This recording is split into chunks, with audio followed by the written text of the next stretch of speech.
Like other literary ages, it's highly controversial when modern age began. Whether it was the year of 1870, year of 1870 is thought the birth of many modern inventions.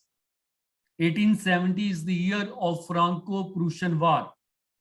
And Franco-Prussian War is a war that affects the first half of 20th century through two great wars, First World War and Second World War. It's also debated whether it's with the demise or death of Queen Victoria in 1901 that Queen modern age began, or is it the publication of any text, or it's at the end of Edwardian decade, mean 1910. So different arguments are presented, but usually it is believed that from 1900 to 1945, mean the end of the Second World War, it is presented as first half. It is presented, you can say, modern age, and from 1945 onward, it is presented as postmodern age. We can say 20th century or first half of 20th century at least is the 20th century is the century of specialization. 20th century is the century of knowledge that brought about specialization in field like anthropology, sociology, political science, psychology, physics, chemistry, and other branches of knowledge. Secondly, that's the time when God has almost been vanished from the world of knowledge.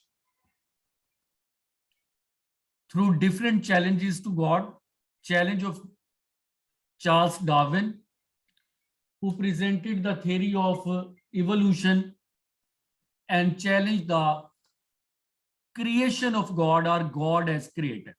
एक ऐसा खुदा जो खालिक है, पैदा करने वाला है, वो खुदा जो है इल्म की दुनिया से बिल्कुल बेदखल हो गया, क्योंकि डार्विन ने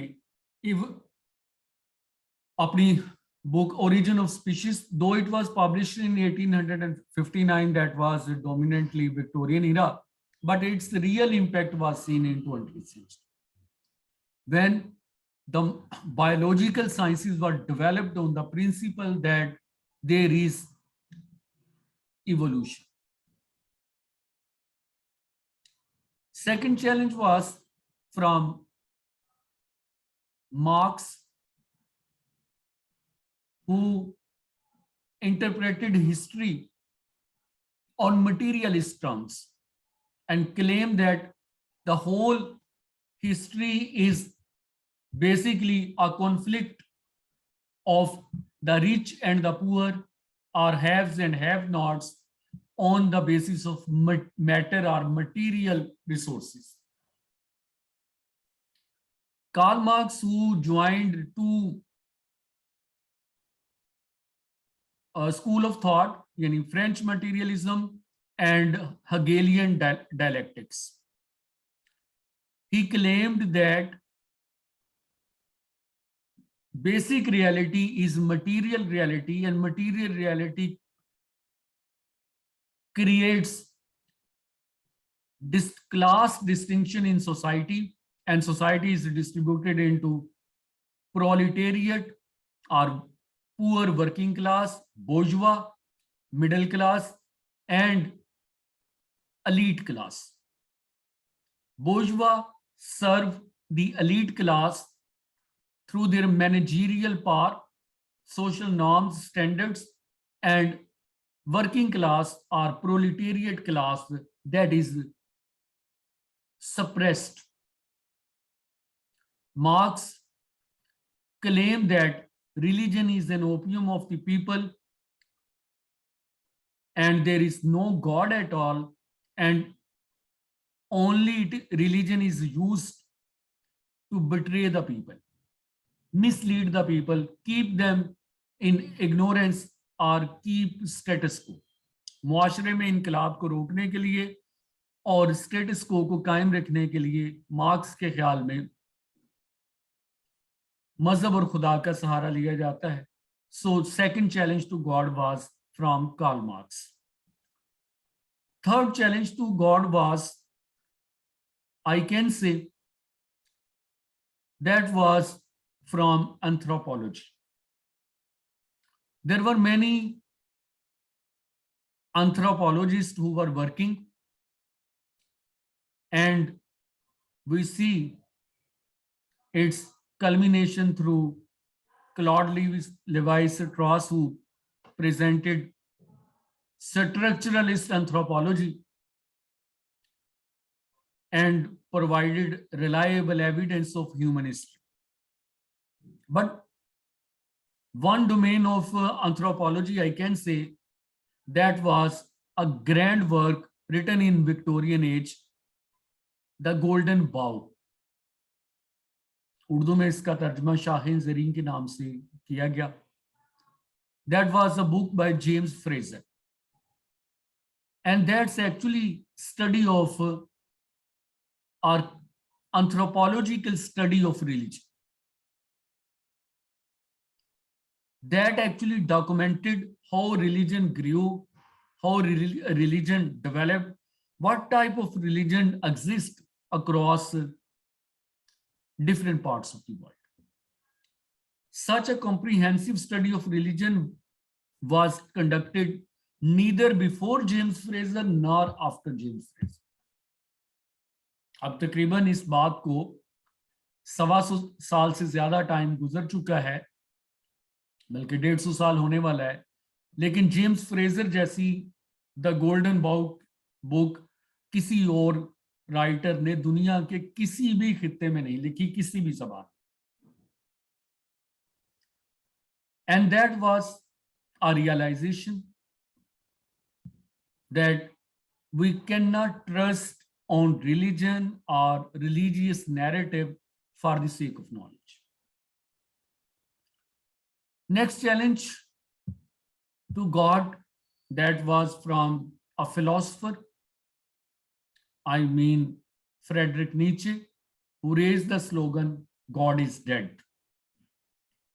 And he inspired human being to be superhuman or a human being who can create societies, who can create culture, who can create systems. And Nietzschean philosophy, though that was not democratic, but it was a manifesto of a great leadership.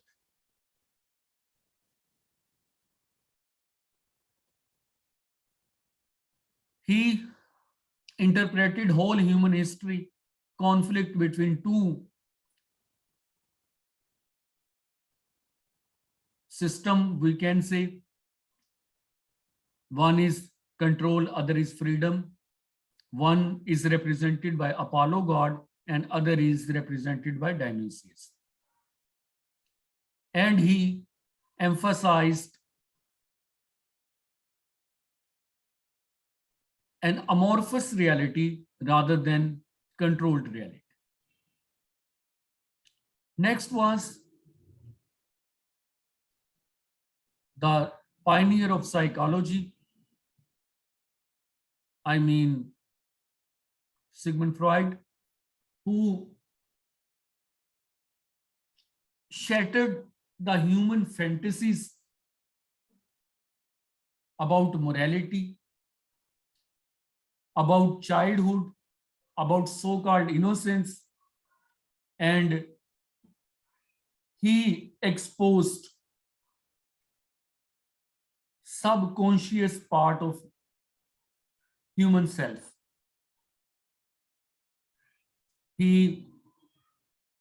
got popularity through his ideas of Oedipal complex, later on Electra complex, interpretations of dreams, and suggesting a solution that is a psychoanalysis and clinical psychiatry that through hypnotism offered a solution of psychological complexes. Again, there was no place for God, for religion, for Christianity, for morality. But the most significant challenge was from Einstein, Albert Einstein, who revolutionized apparently physics, but in reality, the all branches of knowledge. He emerged on the scene with the idea of conversion of matter into energy, and second, theory of relativity. And theory of relativity badly influenced all absolute ideals, ideas, norms, including absolute ideas of religion. In this way, modern age emerged with an age of disillusionment. यानी वो तमाम illusion, वो फरेब जो माजी में इंसान के लिए खुशकुन थे, उसके लिए अच्छे थे, अब वो मौजूद नहीं थे। सबसे बड़ा फरेब तो यही था कि इंसान के दुखों का इलाज खुदा है। फिर जो है वो अखलाकियात जो है वो नेचुरल चीज़ है, इंसान ने इन्वेंट नहीं की जी। फिर ऐसी बातें थी कि सफरिंग जो है वो रिडेम्पटिव होती है। क्रिश्चियनिटी में कहा गया कि अगर आप तकलीफ सहते हैं तो आपको उसका अच्छा सिला मिलेगा, जजा मिलेगी। अब ये बातें जो हैं सब साइकोलॉजी से प्रूव हो रही हैं, सोशियोलॉजी से प्रूव हो रही हैं, इकोनॉमिक्स से प्रूव हो रही हैं कि नहीं, ऐसा नहीं है बिल्कुल भी। दूसरी तरफ ये है कि जो 18वीं सेंचुरी में अनलाइटनमेंट आइडियल्स शुरू हुए और उसके बाद रेवोल्यूशंस आए, रेवोल्यूशन के बाद पॉलिटिकल रिफॉर्म्स हुई। उन रिफॉर्म्स के बाद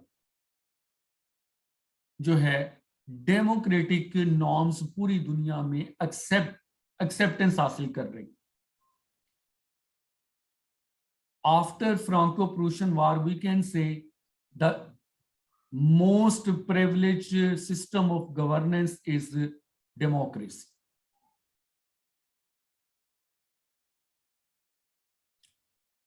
And then we see there is mass education.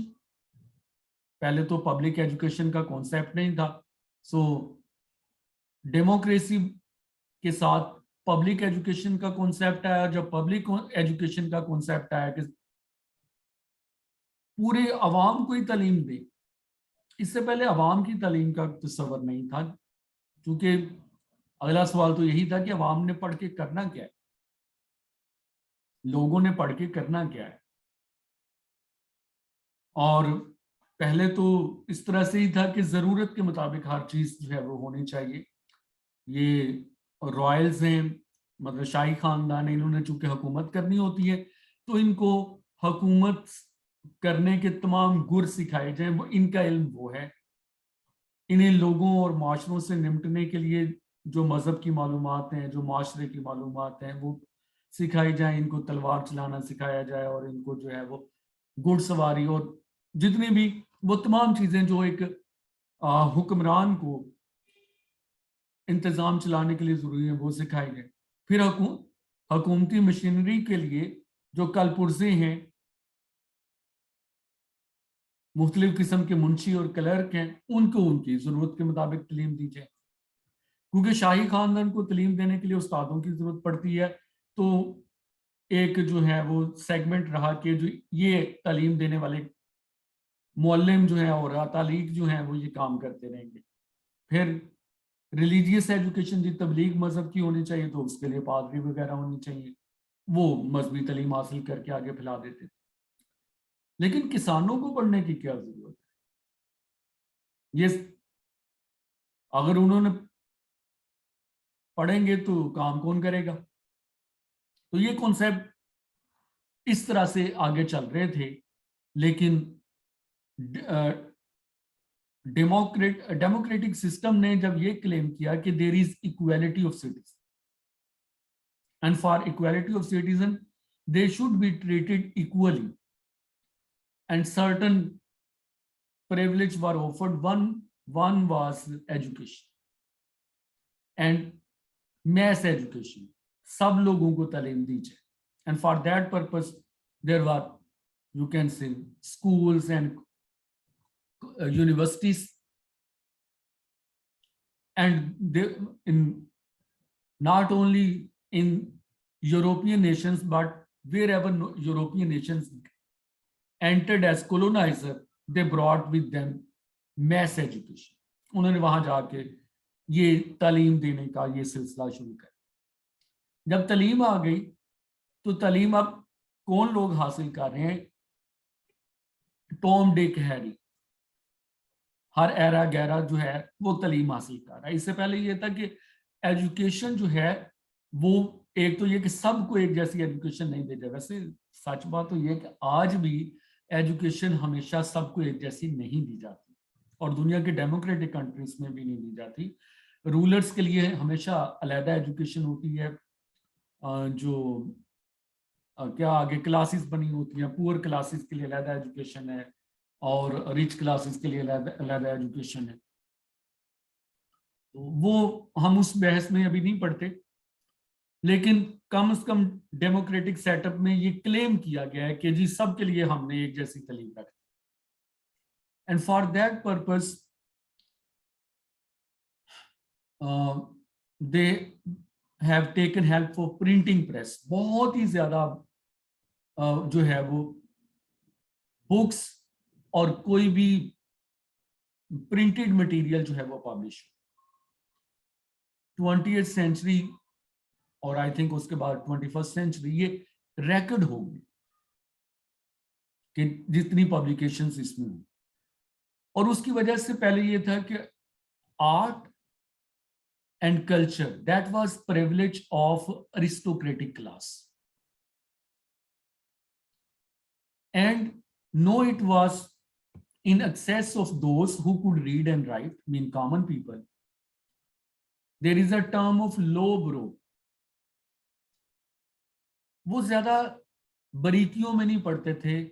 they wanted simple and direct things, and they introduced a culture that is called popular culture, popular literature, popular fiction. In the beginning of 20th century, very interestingly, it was predicted that novel would die because it's voluminous and it's very huge and baggy text. 1200 सफ़े के बल्कि 2000 सफ़े का भी novel मौजूद है। Novels of Tolstoy and novels of Gogol, we can see कि baggy novels. तो एक तो ये आया कि नॉवल जो है वो छोटा कर दिया कि अब जो नॉवल है वो 200-300 सफ़े का होता है, ये नहीं कि 1000 सफ़े का नॉवल. लेकिन novel at the end of 20th century became the most popular genre instead of its non-existence. Predict ये किया गया था कि नॉवल खत्म हो जाएगा, लेकिन सदी गुजरने के बाद ये पता चला कि वो खत्म नहीं हुआ, बल्कि वो तो फ्लोरिश किया many times. And why it flourished? Because it was reachable and accessible to the people. Poetry was not accessible to the people in 20th century. And artists, they tried to make things difficult and strange. क्योंकि artist की अब दाल गलने वाली नहीं थी, जिन बातों की बुनियाद पर वो कल से मुराद पास्ट में वो अपने आप को बड़ा बना के पेश करते थे. जी वर्ड्सवर्थ बहुत बड़ा शायर है, चार्ल्स डिकन बड़ा जी नॉवलिस्ट है, टॉमस हार्डी जैसा तो कोई गुजरा ही नहीं जी. इस तरह की जो बातें होती थी, अब लोग जो हैं खुद धड़ाधड़ लिखने लग गए. पॉपुलर फिक्शन के अंदर मिलियंस ऑफ राइटर्स सामने आ गए. तो ऐसे में ये जो लिटरेरी फिगर्स थे, इन्होंने एक चालाकी की. वैसे भी शुरू में मैंने कहा था that's the age of specialisation. अब मेडिसिन में, इंजीनियरिंग में, लॉ में, कॉमर्स में स्पेशलाइजेशन हो रही. तो इन्होंने कहा कि लिटरेचर को भी एक स्पेशलाइज्ड फील्ड बना दिया जाए. So they try to distinguish themselves from ordinary message through their high intellectualism, high sensibility of arts, and elusive and experimental literature. That is seen in the works of James Joyce, Virginia Woolf, T.S. Eliot, and many other modernist writers. So in literature, modern age emerged with the idea of experimentation, with the idea of uniqueness, and that uniqueness was on one side intellectual, on the other side it focused on precision, on another side it focused on defamiliarization, it focused on those images which was not considered in past, mean urban imagery, fragmented imagery. It made experimentation with myth and gave the idea of creative myth.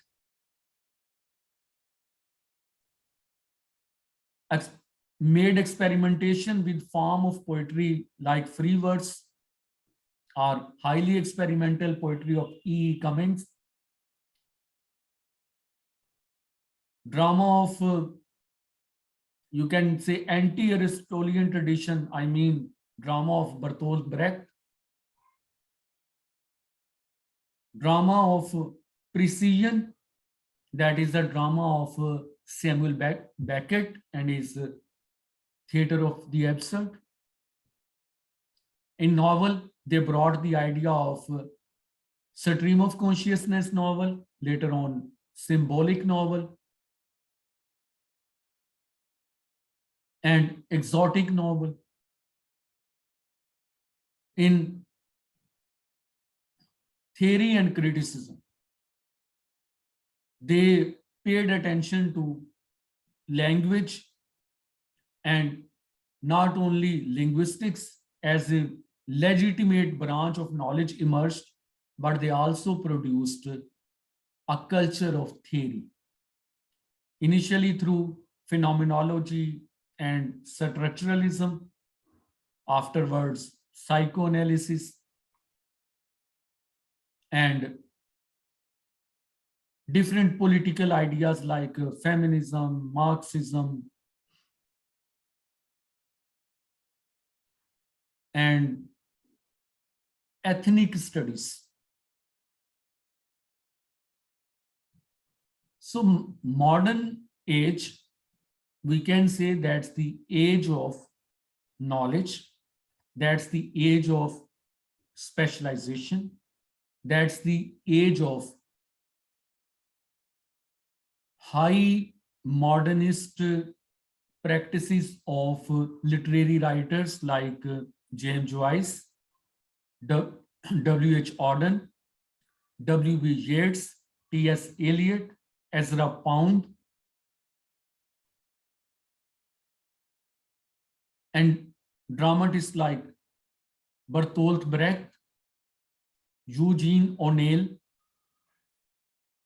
Arthur Miller,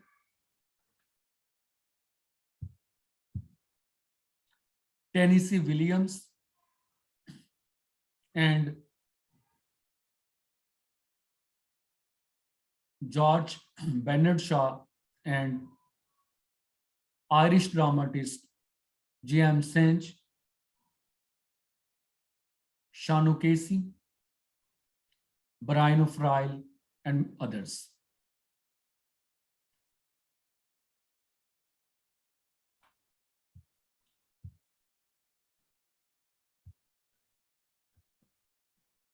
So when we say 20th century,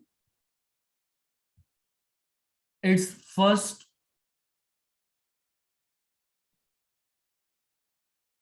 sign is death of Queen Victoria. I mean, she died in 1901, and that was also end of century stoicism.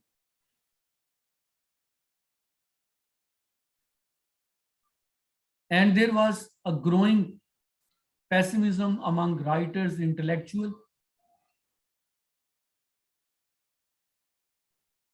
By the end of 19th century, pre-industrial economy and way of life had almost disappeared. I mean, agrarian system, etc.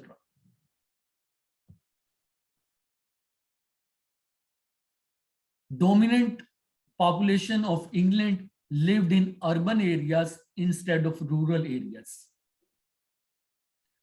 And rapid urbanization brought about a greater anonymity of the individual. शहरों में लोग गुम हो जाते हैं, शहर में आपकी शनाख्तें इतनी मजबूत नहीं होती जितनी देहात में होती. The British Empire, which had expanded under Queen Victoria and in 1900 had reached 13 million square miles, began to disintegrate.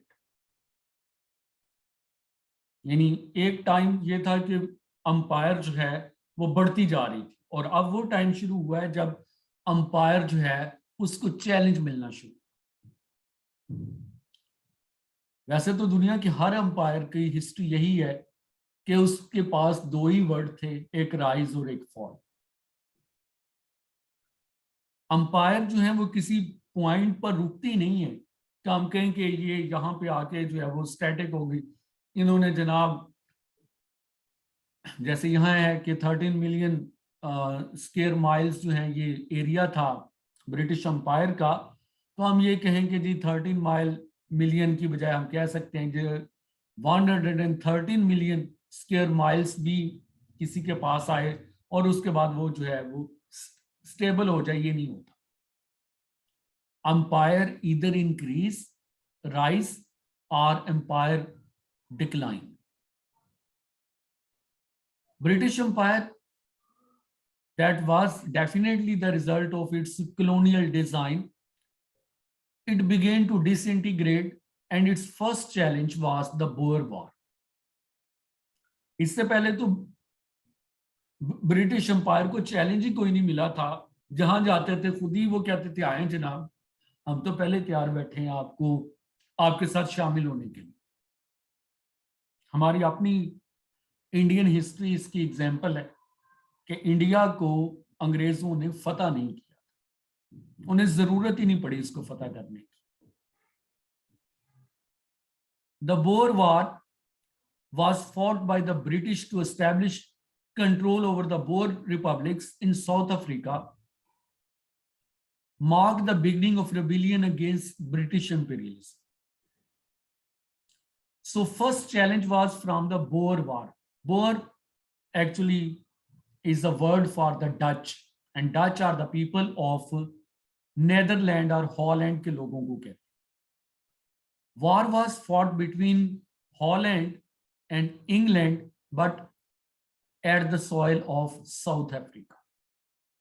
South Africa, everyone knows, that's known for gold mines.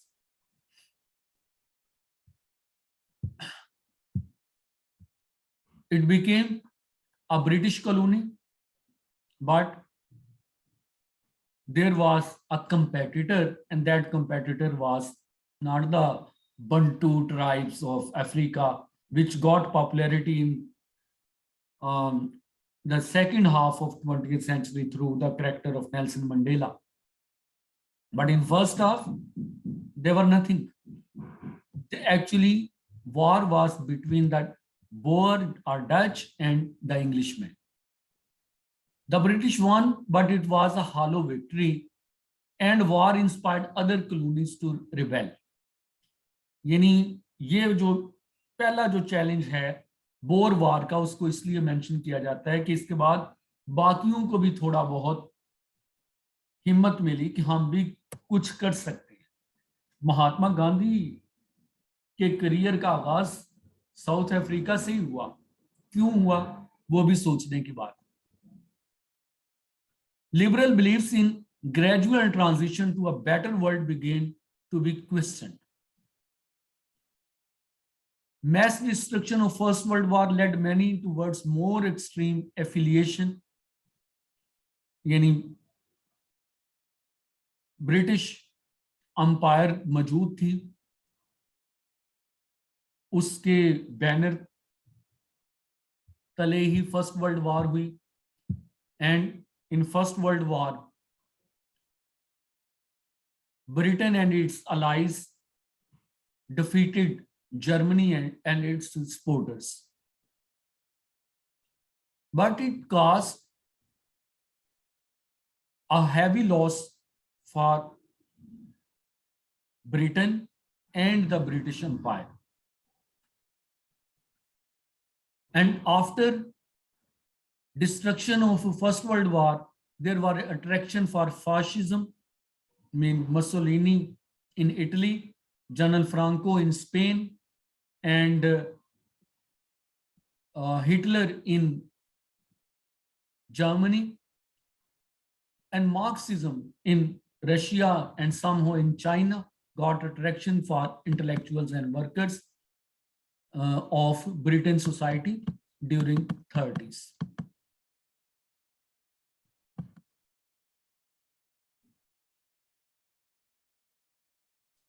In British political system, there was a socialist party, and that was, you can say, a blend of Marxist or socialist ideas with progressive democratic ideas. Instead of conservative